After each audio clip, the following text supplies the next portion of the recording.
Let's talk about the people that made it a show, really, which is we talked about Max Verstappen, a little bit about Red Bull. Let's talk about Ferrari, who, despite locking out the front row for the first time, I think, since Mexico 2019, managed to lose this Grand Prix, Alex.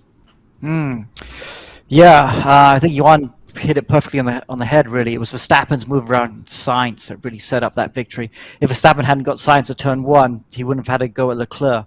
But ultimately, yes, the Ferrari was a little bit slower than Red Bull here. This track was always going to be nip and tuck between the two of them because the layout is very similar to Saudi Arabia, and that's what we saw in Saudi Arabia. But what is showing up with Ferrari, we saw it at Imola, we saw it this weekend as well, is they're not as good at saving the outside front tire with the mediums. And it's something that they'll have to just try and correct a little bit.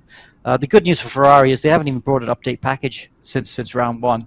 So, big updates planned for Barcelona, and I think they can really turn this around. I still think they look very good. But yes, today, on the day, they were just beaten by Red Bull and Verstappen, who were just a little bit better. Juan, are you surprised that Ferrari haven't brought an update so far to that car? Well, the main reason they don't want to brought everything at the start of the season. They have a strong car. They're holding on it. They think also in the budget. If you bring a lot of updates at the beginning of the season, what's going to happen at the end if you're fighting for the championship? But I think the car, Giorgio Piola, the man with most Grand Prix covered, and he's an analyst. He knows everything, and he's an insider of Ferrari. He said that the car is very easy to set up. It's a car that we see it in the free practice. They put it in the practice, and they already go for the fastest time. That I am not bringing updates. They're going to bring a bunch of updates to Barcelona, and we know that Barcelona is a track that everybody knows. It's a perfect track to test, and I think they're going to get the advantage. And Alex said the right word, because all the drivers, Sainz and Leclerc, were complaining about the medium tire. They lost a lot of time in the medium tire. When they fit the hard tires, they were very good. But I think it's a setup issue, and maybe they have the upgrades to fix it.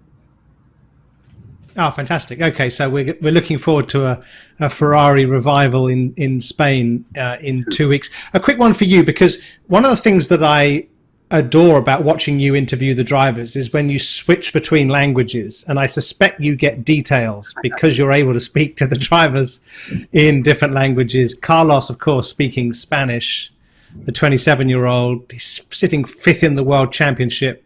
How's he feeling at the moment, Carlos Sainz?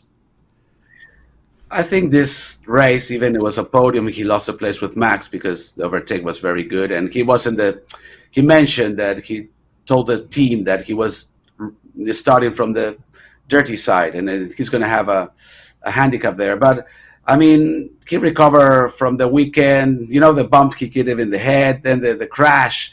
It was like a kind of mix, and with this podium, he got a little bit of more confidence in himself, because that's, if you start crashing, Alex knows that you lose that. Yeah, a little bit confident, and he needs that.